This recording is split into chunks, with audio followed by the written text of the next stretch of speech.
एक ही चीज करनी है कि मेरे प्रभु के प्रति हमारा समर्पण भाव नित्य निरंतर भाव से बना रहे। देवताओं को मना किया है सुखदेव जी ने, और राजा परीक्षित ही आज एक सच्चे अधिकारी है कथा को पीने के, कथा को ग्रहण करने के। क्यों? क्योंकि सुखदेव जी ने उन्हें चुन लिया। क्यों चुना श्री सुखदेव मुनि महाराज ने राजा परीक्षित को? इसलिए चुना है महाराज क्योंकि परीक्षित है वो इतने भावुक हो गए, इतना उनका एक ही भाव है कि अब मेरा कल्याण करेंगे तो महात्मा ही करेंगे। ये भावना हमारे अंतर पटल पर एकदम संपूर्ण भाव से आनी जरूरी है।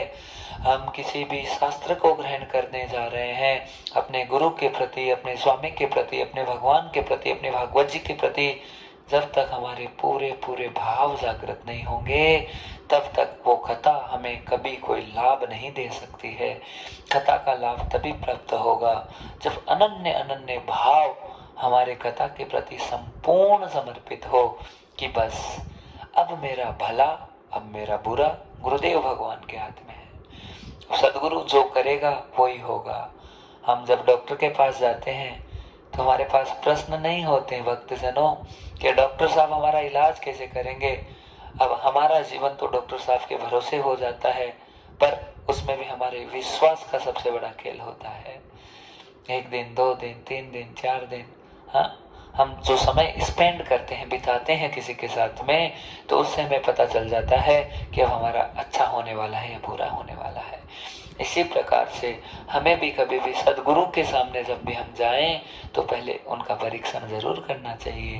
गुरुदेव भगवान क्या हमारा इलाज अच्छे से कर सकते हैं? क्या वो योग्य हैं? क्या वो ऐसी भगवत वाणी उनके पास में है कि उस भगवत वाणी के द्वारा, अपने तप के द्वारा, अपने साधना के द्वारा वो क्या हमारे रोगों को खा जाएंगे, हमें शुद्ध कर देंगे, हमें पवित्र कर देंगे? वो सब चीजें बहुत महत्वपूर्ण होती है। लेकिन एक बात एकदम सत्य है भक्तजनों कि हम 5 मिनट, 10 मिनट, 20 मिनट, आधा घंटा, 1 घंटा यदि किसी भी महान विभूति के सामने बैठे, उनकी बातों को सुने, उनके विचारों को सुने, और उससे यदि हमें अनन्य अनन्य भावों की जब शांति आने लग जाती है, हमारा दिल, हमारी आत्मा जब एकदम सुंदर और पवित्र होने लग जाती है, तो उस भाव में हमें निश्चित रूप से बात स्वीकार कर लेनी चाहिए कि श्री ठाकुर जी की कृपा अब हम पर होने वाली है। हाँ, गुरु का मतलब ये नहीं कि आप कहीं पर बंद जाइए।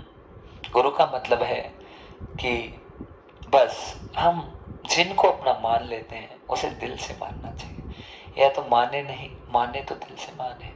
जितने दिनों तक उनकी शरणागति को ग्रहण करें, 7 दिन भी रहे मान लीजिए कथा के प्रति, तो उस समय हमारे भाव अनन्य हो। गुरुदेव भगवान अब वो करेंगे इनको जो करना है। आज सुखदेव जी ने राजा परीक्षित को एकदम आश्वस्त कर दिया कि राजन चिंता मत करो, और परीक्षित जी ने भी स्पष्ट कह दिया कि महाराज मुझे तो स्वर्ग का अमृत चाहिए नहीं, मुझे जरूरत नहीं। एवं विनिमये जातो सुधाराग्ये प्रविशताम् प्रवश्यामि वयम सर्वे श्रीमद्भागवतामृतम। मुझे अमृत पीना है केवल भागवत रूपी, और दूसरा नहीं पीना महाराज। मेरा अच्छा होगा, बुरा होगा, जो होगा हे सदगुरु भगवान आपके चरणों में होगा। अनन्य भावनाओं को राजा परीक्षित जी ने जागृत कर दिया और कह दिया कि आप जाने, आपका काम जाने। हाँ, चाहे तो पार लगा दे, चाहे तो डुबा दे, तेरी मर्जी मेरे सावरा। बस इन्हीं अनन्य भावनाओं को जब सुखदेव जी के चरणों में रखा तो मेरे गुरुदेव भगवान भी आश्वस्त हो गए कि हे परीक्षित, अब तुम्हारे कल्याण से तुम वंचित हो ही नहीं सकते। ये परम विश्वास दोनों तरफ से, और ऐसा विश्वास होना बहुत जरूरी है। देवता तो सारे परेशान हो गए, श्री ब्रह्मा जी के पास में गए। ब्रह्मा जी ने तुला लिया अपने हाथ में, तराजू लेकर उनकी आंखें खोल दी सारे देवताओं की। जितने शास्त्र थे एक साइड में भागवत जी को रखा, भागवत जी का पलड़ा नीचे की तरफ, मतलब भारी पलड़ा है। कारण क्या है? क्योंकि भागवत शास्त्र है वो एकदम शाश्वत शास्त्र है महाराज। हाँ, और ऐसा शाश्वत शास्त्र है कि इसकी शरणागति को ग्रहण करने के से शांति आएगी ही, निश्चित रूप से आनंद आएगा ही, करुणा आएगी ही। लेकिन कथा हम कहाँ सुनते हैं, कैसे विचार सुनते हैं, कैसी भावनाएं हमारे सामने हमको मिलती है, और किस भाव से वक्ता है श्रोताओं को सुनाता है, ये सब चीजें महत्वपूर्ण है। सारे देवता उदास हो गए और सोचने लगे, देखो कितनी महानता सिद्ध हो गई है।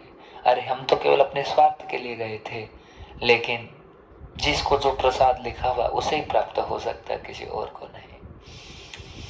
से सुखदेव जी अनन्य भावों के साथ में अपनी व्यास गद्दी पर विराजित हो गए। और व्यास गद्दी पर सुखदेव जी क्यों विराजित हुए? क्योंकि व्यास जी के पुत्र हैं और व्यास जी से ही सारा ज्ञान और विज्ञान लेकर आए हैं। व्यास जी से क्यों लेकर आए? इसलिए लेकर आए क्योंकि व्यास भगवान ने संपूर्ण भागवत जी के 18,000 श्लोकों को रचित किया। कथा के 4 श्लोकों को 18,000 श्लोक बनाना कोई साधारण बात नहीं हो सकती भक्तजनों। केवल 4 श्लोक, उसमें क्या चाहिए? उसमें तप चाहिए। इन सब चीजों को प्राप्त करने के लिए साधना चाहिए। उस चीज के लिए अपना व्रत, अपना अनुष्ठान, अपनी परिपूर्णता बहुत जरूरी होती है। आप कल्पना कीजिए श्री व्यास जी महाराज का कितना बड़ा तप होगा, उनकी बुद्धि कितनी प्रखर होगी कि उन्होंने केवल 4 श्लोकों के सीधे 18,000 श्लोक बना दिए। और ये सब चीजें संभव हो जाती है कब? केवल गुरु कृपा से, सदगुरु कृपा से सब चीजें सिद्ध है।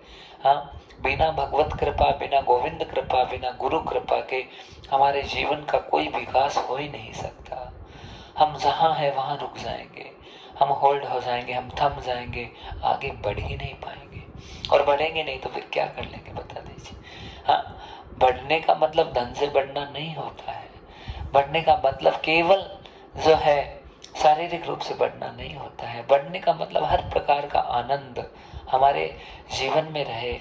हाँ, उदासीनता सबके जीवन में, जहन में रहती है, पर वो भी दूर कैसे होती है?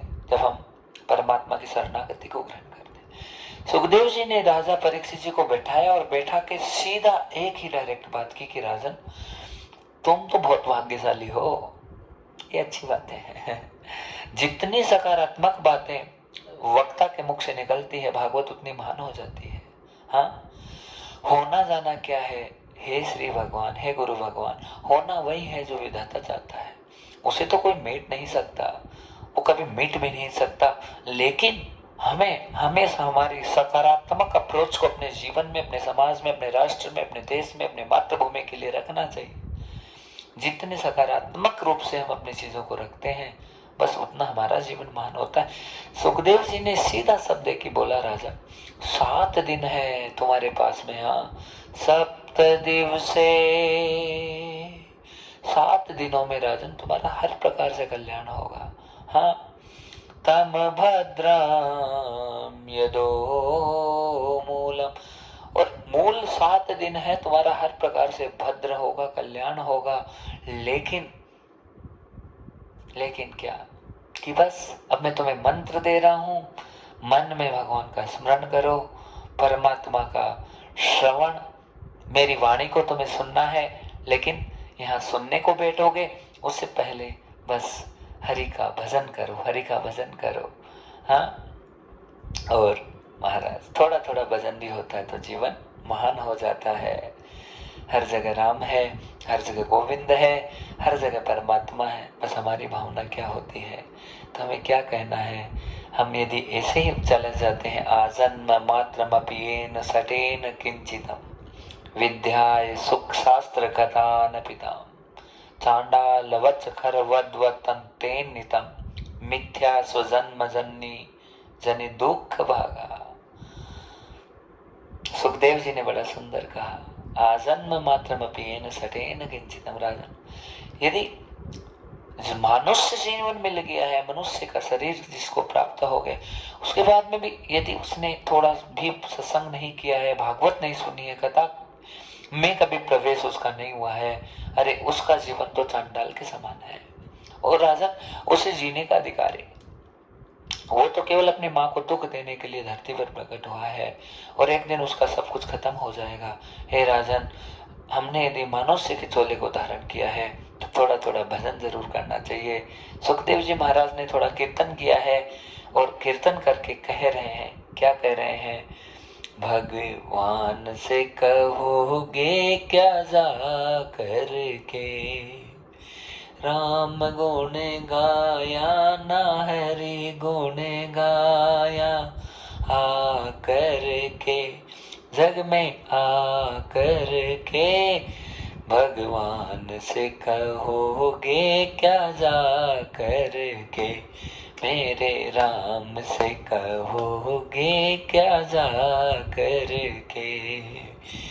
प्रभु गुण गाया ना हरि गुण गाया, राम गुण गाया ना गोविंद गुण गाया। आकर के जग में आकर के भगवान से कहोगे क्या जा कर के, मेरे राम से कहोगे क्या जा कर के। गर्भ में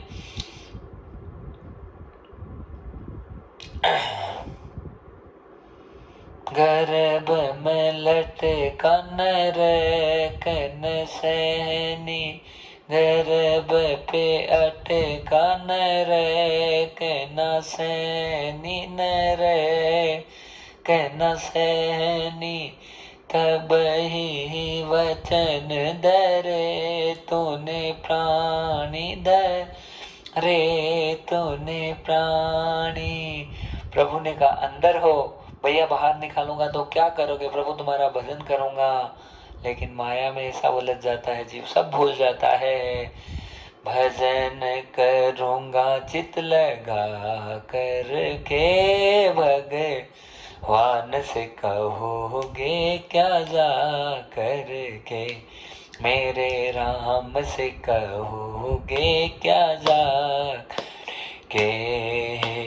राम गुण गाया ना प्रभु गुण गाया, आकर के जग में आकर के भगवान से कहोगे क्या जा कर के, मेरे राम से कहोगे क्या जा के। सीता राम राम राम राधे श्याम श्याम श्याम, सीता राम राम राम राधे श्याम श्याम श्याम, राधे श्याम श्याम श्याम। सीता राम राम राम राधे श्याम श्याम श्याम, सीता राम राम राम राधे श्याम श्याम श्याम। बोले भागवत भगवान की जय, सांवरिया सरकार की जय। बड़ा सुंदर से सुखदेव जी ने कहा है राजन, जीवन की महानता उसी चीज में है जब हम प्रभु का भजन करते हैं। हे राजन, हम कितना संसार में उलझ जाएं, एक दिन संसार तो खत्म होना है, कुछ हमारे साथ नहीं जाएगा, केवल बस हमारे अच्छे कर्म ही साथ जाएंगे। इसलिए राजा, आज तुम्हारे बहुत बहुत बड़े भाग्य उदय हो गए हैं। चिंता मत करो, बैठ जाओ आसन पर और प्रभु का भजन करो। आज पंचाक्षर मंत्र ओम नमः शिवाय और द्वादशाक्षर मंत्र ओम नमो भगवते वासुदेवाय श्री सुखदेव जी ने प्रदान किए हैं अद्भुत तरीके के साथ में भगवान का मंत्र, और कहा बस श्री गोविंद का ध्यान करो, शंकर का ध्यान करो, उससे तुम्हारा कल्याण होगा। हाँ, कितना ही हम पतित हो जाएं राजन, यदि हम भगवान की शरणागति को ग्रहण करके चलते हैं तुम्हारा जीवन एक दिन मान होगा ही, उसे कोई नहीं रोक सकता। सुखदेव जी कहते हैं, हे राजा, कितना ही जीव पापी से पापी हो जाता है, लेकिन यदि परमात्मा के चरणों में चला जाता है तो महान हो जाता है। आज परीक्षित जी जैसे ही कुछ ही शब्द सुने, आज राजा परीक्षित जी ने थोड़े शब्द सुने श्री सुखदेव जी के, और थोड़े शब्दों से उनके अंतरपटल में इतना आनंद और इतनी शांति प्राप्त होने लग गई। ये क्या ही कृपा है प्रभु की कि हमें कोई भी जो गुरु वाणी है जो हमारे आत्मपटल पर लग जाए, हमारी आत्मा जब उस वाणी को सुनकर खुश होने लगे, प्रसन्न होने लगे, तो आप समझ जाइए आपका आगे आने वाला रास्ता महान होने वाला है।